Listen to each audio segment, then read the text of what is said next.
Welcome to the Student Athlete Performance Podcast. I'm your host, Nick Lemke. Today we have Dr. Kevin McGovern with us. Kevin is not your typical sports physical therapist. Most PTs are going to just treat you once you have the injury, but Kevin is really big on helping you prevent those injuries, especially as pitchers. He specializes in helping pitchers throw with more velocity, better command, while still keeping that arm healthy so that you can actually stay in your sport as long as you want to, or ideally. If you are serious about being a great pitcher, though, and don't want to have to leave baseball early because of arm or shoulder injuries, then please listen up today. Take his advice and go follow him afterwards. Kevin, thanks for joining us today. Hey, Nick, thanks for having me. Yeah, of course. I appreciate it. Yeah, no, it'll be a good conversation. I'm excited about what we're going to dig into. So, but I first want to give listeners just an idea of who you are, your background in baseball, and how you got working with pitchers. Sure. So I'm a physical therapist, 31 years. And I played, had a cup of coffee playing baseball in college, and really can't go to Florida for 3 weeks and pass neural anatomy. That doesn't really work out very well. So I started playing in a competitive men's league after college as a pitcher, as a corner infielder.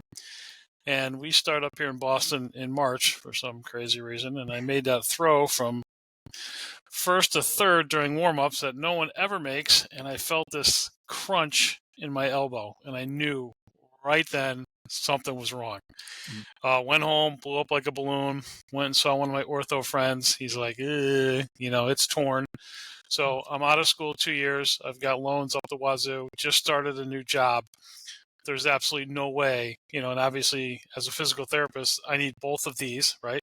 Yeah. So there's absolutely no way I could take 3 months off to get my elbow repaired. So did therapy on myself. I had some other colleagues help me, and within 6 months it was back to normal, where I could play basketball and do all that and I can hit and do all that kind of stuff.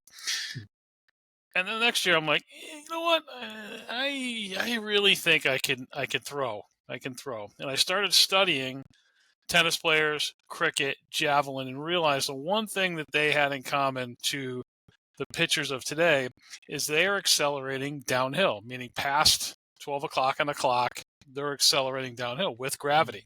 Whereas most guys today are, you'll hear reach back, go back as far as you can, and they're throwing against gravity. And it doesn't take a genius to know that Sir Isaac Newton's going to win that battle every single time. So I retaught myself how to throw downhill. And then because I'm in the baseball area in Boston, I started getting clients. I had a guy from the Dodgers come in. I had all these people, and I'm starting to, what I was there really doing was, someone would tell them they need Tommy John surgery, and they would say, no, call Kevin first before you do anything. And I started to fix a bunch of people and save them from Tommy John surgery. And then I just kind of really turned it into, kind of half my practice, and now it's an online course. That's cool.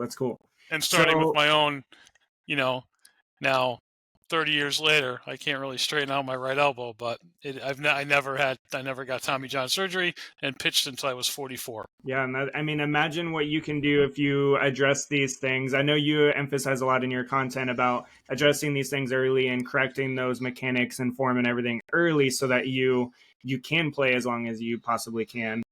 Now for the high school athlete, as far as recruiting, and I'm sure you run into this, the high school athlete is third now in line, right? We have the portal, right? So people at the end of the college season, it's like free agency. They're moving around. So if you're a college coach with no budget, because baseball doesn't have a budget, boom, here comes 3, fifth-year All-Americans. Who are you going to pick? You're not going to college unless the guy's throwing 106, right? Then it's JUCO, and then it's high school. But if you're anyone who's good, like, you're going to get drafted, right? So the colleges aren't going to look. I've heard this from a number of college coaches. If you're injured at all, you go on like a tertiary list, because they don't want the liability, because this is a business at the end of the day. Meaning, Nick Lemke goes to Oklahoma State, and within a month he's hurt. Well, it's Oklahoma State's insurance that's paying for this, not Nick Lemke's parents. And that's really what it is. And all these colleges are self-insured. Their rates go through the roof, and that's what happens. So they want players that are going to be healthy. So if you're already scarred, your chances of getting money to play in college just went down the tubes a lot. I mean, you're a lefty and you throw 97, you're in a different. But that's 1% of the population. I'm talking the kid who wants to go play Division III, Division II, and cut their tuition from 85,000 down to 40. Right, get some money, academic scholarship money to play baseball in college, because there's tons of opportunity. Less opportunity if you're hurt. Yeah, this is one thing I stress a lot. Like, even like one of the pitchers I work with now, like, I'm like, dude, take care of that shoulder. Like, he actually talks about, kind of making up for some of his other teammates, where like he tries to stay in the game as long as possible because he doesn't want it to go wrong, type of thing, after he leaves. And so but then he like completely like kills the arm. But what would you say though, like, is the overthrowing, or what are some of those common mistakes you see with young pitchers, and how can they like address that? Sure. So the biggest thing, I'm 53. When I played, it was Little League, Babe Ruth, Legion, high school. Now we have travel ball, and people could be on one team. They could be on a tournament team. They could pitch on Monday for the town team, pitch on Thursday for the travel ball team, come back on Sunday and pitch for the tournament team. Way, way too much. Yeah. That's number one. There's too much exposure, not enough rest. And then it's some of the training techniques. Every kid's got one of these. They got TikTok, and they say, well, I, saw taking a medicine ball and throwing it behind me at 300 miles an hour. I saw it on TikTok, so it's got to be good. And I'm just like, oh my God. So, so if you're asking me, it's social media and exposure and too much. Those are really the three reasons that the injury rate. So the injury rate in adolescents, depending on which study, is about 60% of all Tommy John surgeries are between the ages of 12 and 17. That should alarm parents. Guess what? It doesn't. It literally doesn't. It literally, like, I will, when people go through my sales process, they come on, we do a sales call. I do a free analysis of their kid pitching. I will show them. You see how your kid's arm is in center field and his body's over here? That's unsustainable. Well, he's pitching in the, blah-de-blah, elite. Okay, dude, your kid's 13. He's elite at nothing. Zero. Okay? Zero. Okay? Aaron Judge is elite. Okay? Your kid at 13, 14, 15 is not elite at anything. But this whole, this whole exposure of the kids, and, these kids think, I'm on the 11-year-old elite team. I mean, dude, you can't even tie your shoes, and you're an elite. Elite at what? You haven't hit puberty yet. What are you elite at? It's all those like labels that are just, it's killing baseball, and the injury rate is through the roof. I mean, on my podcast a year or so ago, there's a site. It's actually a gambling site, but it keeps track of injuries. There were more Tommy John injuries, and I think it was in 2000. So 2020, that's when it closed for COVID. So I think in 2019, there were more Tommy John injuries, just Tommy John or elbow-related shoulder pitch injuries to pitchers, by double than there were total injuries in the National Football League, where they are trying to kill you. That should alarm people. Doesn't. It doesn't. I did not realize it was that high of a stat on that. Like, I know it's an issue, but holy cow. Yeah, well, now with all these, because, you can gamble on, like, every third pitch, more information is coming out where you can go and, find out, well, after 50 pitches, what happens to this pitcher? Well, he craps the bed because he's got a bad arm. So there's so much information out there now, which is good, but really it's all in relation to gambling, which isn't the best thing for the sport, but, Yeah. So you talk about overuse is definitely an issue. Are there other issues that you see with these pitchers? Yeah, it's the other two. It's really bad mechanics.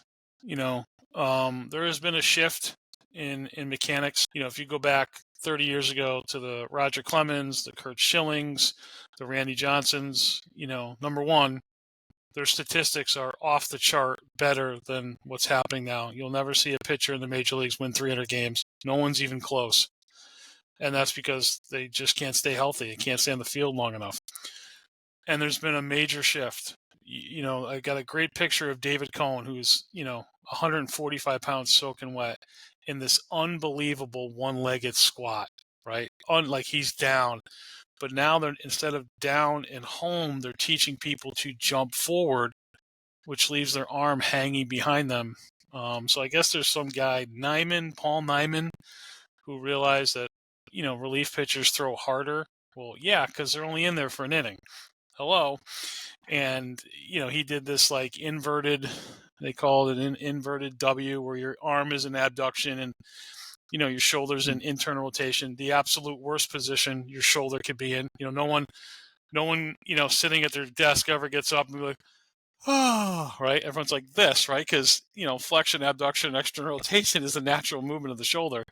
But what that does is that, winds the shoulder up like pulling the bow back and causes all this torque. And I always say, the next pitch could be your last, and, hey, I'll hear people, whoa, so-and-so in the majors do it. Yeah, that represents 0.0001% of the people on the planet. You want to follow them, or do you want to get $40,000 a year to play Division II baseball? It's up to you. Yeah. So I know you, speaking on the MLB part, because I know you've talked about some guys. So Paul Skeens, I know you had a recent post about his arm path being unsustainable, and you mentioned Nolan Ryan. So on Twitter, so every year for a very long time, and I have the list somewhere, I pick one or two major leaguers who are going to get injured.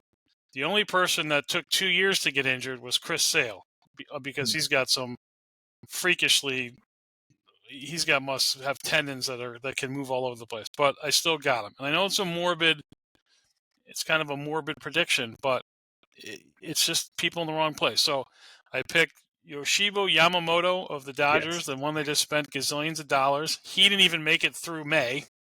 They just transferred him to the 60-day disabled list. And for those listening, the 60-day disabled list in baseball is the death sentence. You're done. You're not coming back this year. Why? Same position.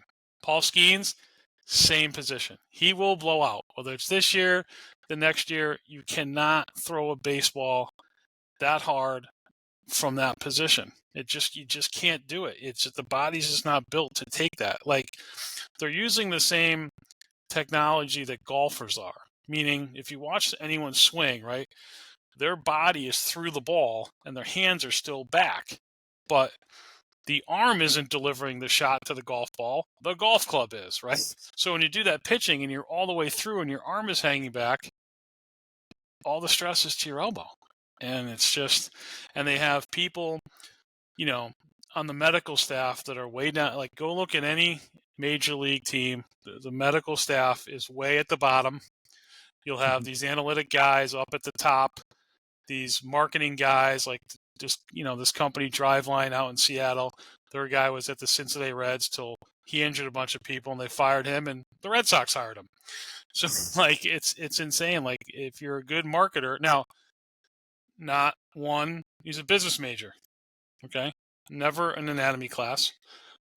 No medical degree, no degree in movement, no degree in kinesiology, nothing. Never played. Like, because I'll always get, well, you didn't play in the majors. Well, what does that have to do with perfecting human movement? The guy who drove the bus from Florida to Carolina, big deal, he played, but what does he know about human movement, right? I'm not telling you how to throw your curveball better. I'm telling you how to keep your arm safe and what arm care programs to do. And at the injury rate, it actually, as you can probably tell, it makes me mad, because there is a viable solution. And I'm not the only physical therapist doing this, right? It's not just me. There are other people out there. And I don't know what it's going to take for parents, because this is all on the parents. Parents are 90% responsible for this, because they know there's information out there. I don't know what it's going to take. Yeah. Like, when you're driving your 14-year-old to the OR for Tommy John surgery, you should drop him off and report yourself to your local DSS, for Department of Social Services, because that's on you. That's on you. I'm sorry. That's on you. Because as my dad worked in a safety plant for years, he's deceased now, but I'll always use this quote. He'd say to me, Kevin, accidents don't happen. They're caused. And I turn that around and say, Nick, injuries don't just happen. They're caused. Now, there's obviously freak things, but repetitive injuries are caused. And no one's going to show me proof that they're not. And that's something that listeners like really be careful with the media, because like you were talking about, like there's a lot of people out there who they're good salesmen. You know, Unbelievable. It's just, I mean, nutrition's the same thing. We have health coaches or nutrition coaches who claim to be experts. We have former athletes who played minor league or major league baseball that either try to be the PT or they try to be the dietitian and be like, oh yeah, like I played major league, so I know how to make athletes eat. It's like, well, like, you know, same thing, you know. And so it's really be careful about, again, you said TikTok can be one of those big death sentences in some ways, where if you're, you know, like I talk about this with nutrition too, you have to be careful about, you know, what you're listening to. Education matters. You went to school and learned how to do this. You've done scientific experiments on what food goes with what. What does that do to your metabolism? What does that do to your blood work? I did the same thing. You know, you can't listen to someone who said, well, I played in the majors. Great. I was never that athletic. But I got 7 years of school and 31 years of clinical practice, and you're going to believe the guy that played minor league baseball? Oh, okay. Okay. The key thing is finding, you know, part of it's fact checking them. But number two, one thing that I hear a lot is a lot of the best athletes are not great coaches or not great in other areas. And so be aware of that. Just because, you know, this big name is doing all this coaching or doing all these things doesn't mean they're necessarily good at it. They were more so good at their sport. I mean, some of them are. There's definitely some guys who are, but you see a lot of the high profile guys usually are those guys that, you know, maybe just played in college or maybe just did like certain things, and they end up being way more effective than the others. And do your research. Okay. I'm a Yankee fan. I'm from Southern Connecticut. You cut me open, I bleed blue and white. They have one of the highest injury rates in all of baseball, especially on the pitching mound. They had a pitcher 2 years ago fracture his elbow. When I was a kid, I saw a guy live on TV break his arm. His name was Dave Dravecki. Why? Because he had bone cancer. Okay, ended up actually passing away from it eventually. Okay, just for a minute, think of that. He fractured his elbow throwing. Okay. The Yankees also have 7 position players who have also had Tommy John. Look up their wellness staff. Got a PT up at the top? Nope. Do you have a doctor up at the top? Nope. You have people that don't have medical licenses. Okay. Didn't take a test, didn't take a board exam, making decisions on a multi-billion-dollar franchise. And then what that goes to the public is, oh, whatever they're doing must be right. I always say that baseball has a negative results. The worse results you get, the more publicity you get. It's unbelievable. It's unbelievable. I mean, I just looked up when I went on here to the Dodgers pitching staff, right? They got 6 guys out. They're pitchers. 6 out. And they have so much freaking money. Right, like it's 6 guys out, hurt. Like, you know, you got, you know, then look at that and then flip over Jim Palmer. Well before your time, Nick. Flip over Jim Palmer's baseball card. You'll see 6-7 years in a row where he's throwing 300 innings. 300 innings. Are you kidding me? It's 30 complete games. The American League East didn't have 30 complete games last year. Was Jim Palmer ever out hurt? Nope. One year, I think he had a shoulder injury, but then he came back in the next 6 years and threw over 300 innings. I feel like you mentioned Nolan Ryan as a similar example where he's like, I mean, he played for so long, but for my 100. era, what was that?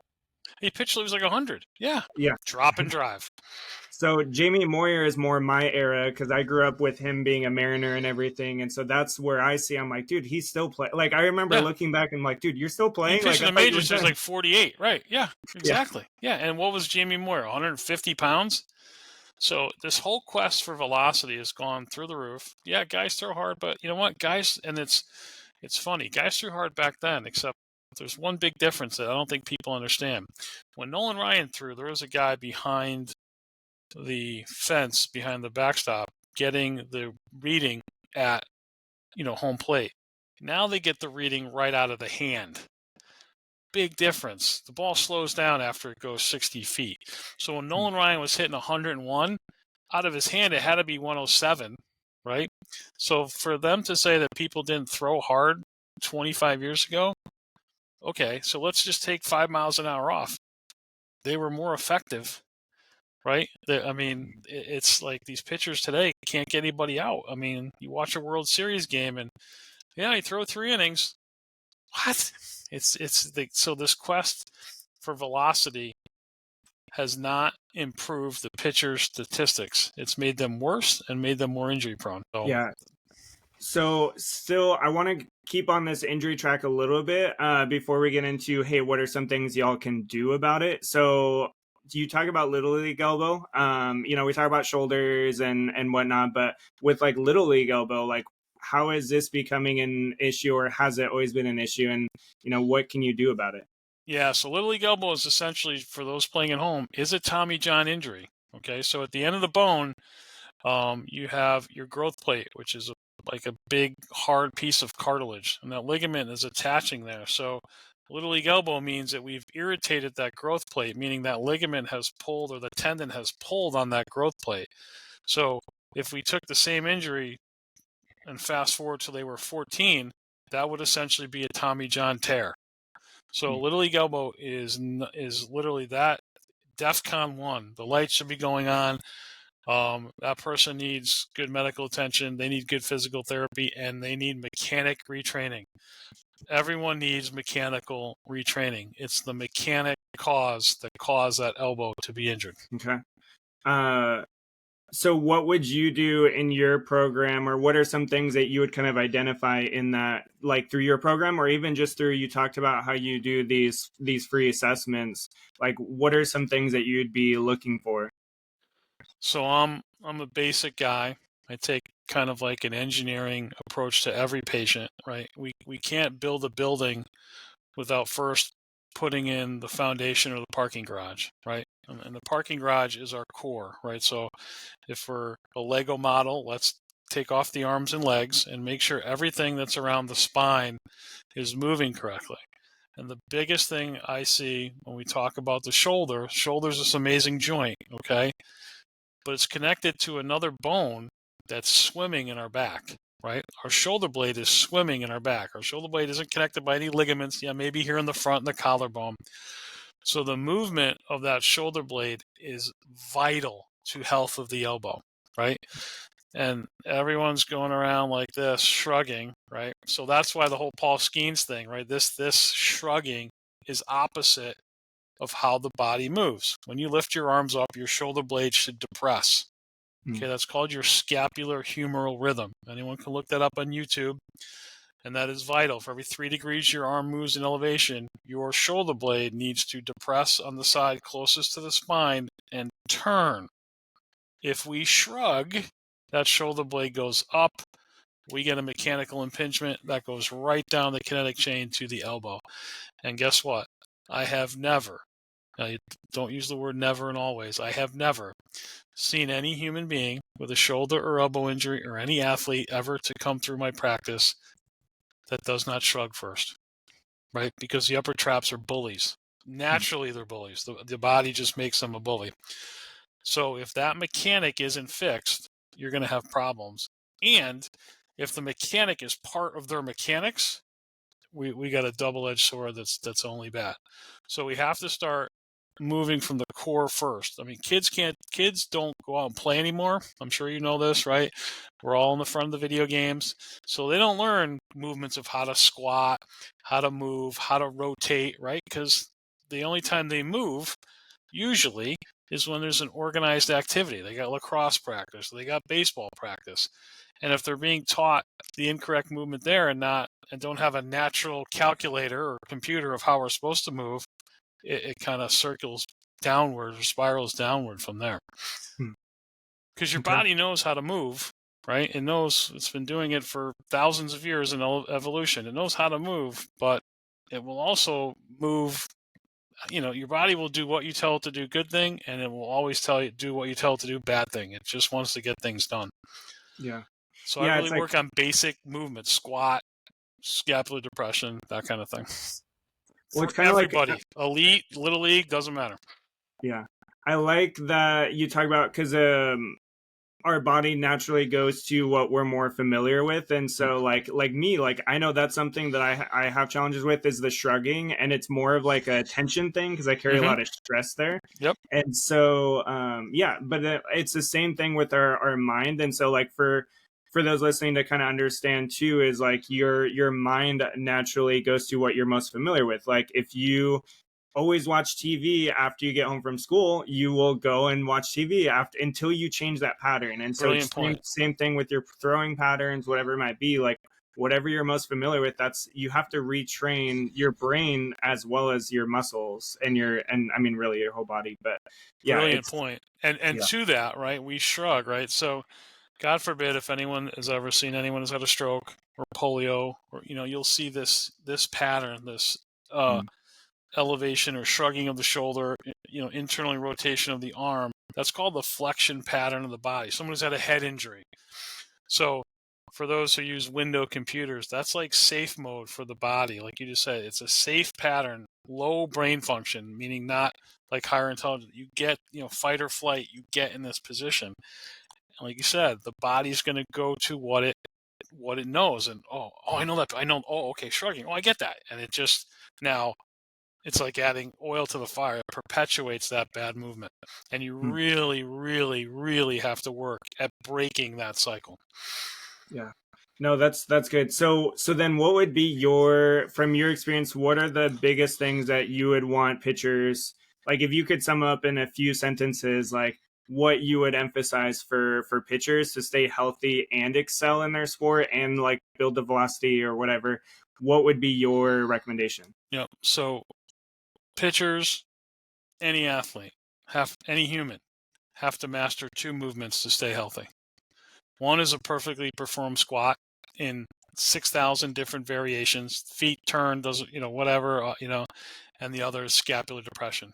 If you master those two movements, because that is the beginning, right from the core of working proximal to distal of every other movement. If you master those two movements, your ability to stay healthy just increased by light years. Now, you're a shrugger, you go knees over toes, you lose your lordosis in the squat, you're going to get injured. It's just a matter of time. And I'll see kids, oh yeah, I'm sure you probably hear it too. How much do you deadlift? Oh, I can deadlift 400 pounds.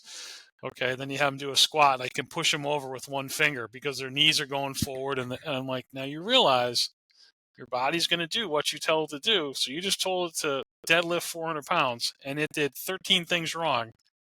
How do you think your body handled that? It just absorbed that. And eventually the extended warranty is going to wear out. You're going to get hurt. But I see it all the time. Yeah, But though that's you good. master those two moves, I don't care if you're a marathon runner, you're a UFC fighter, you're a WWE superstar, you're a pitcher. That's the parking garage of every other movement of the body. We want to be in the penthouse, nice up there, right? Got a nice TV, it's nice.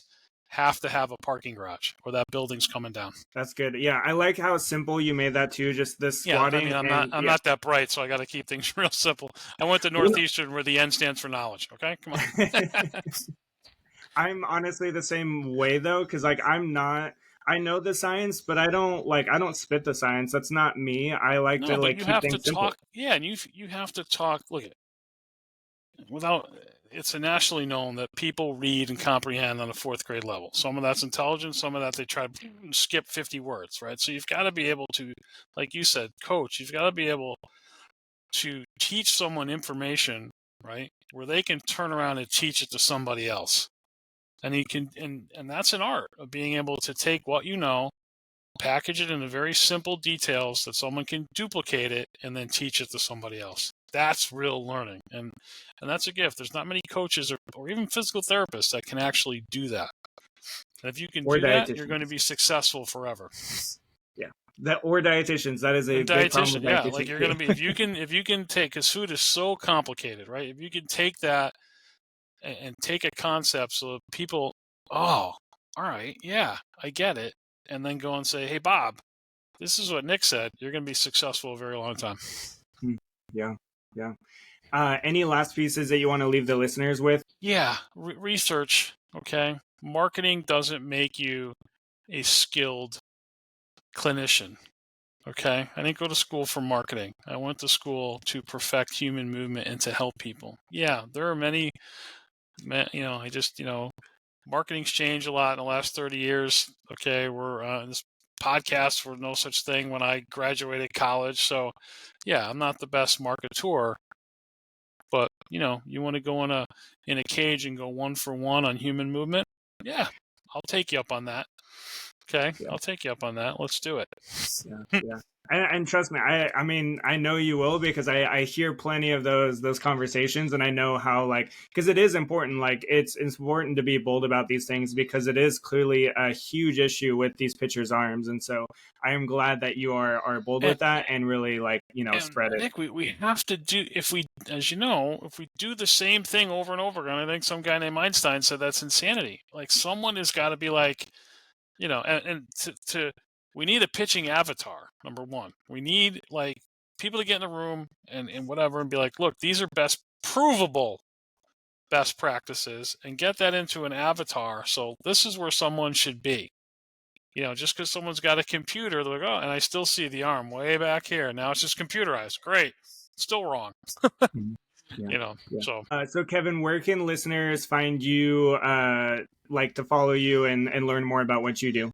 Yes, they can go. So I've got two sites. My clinic site is perfectmotionsportstherapy.com. That probably has all my social media.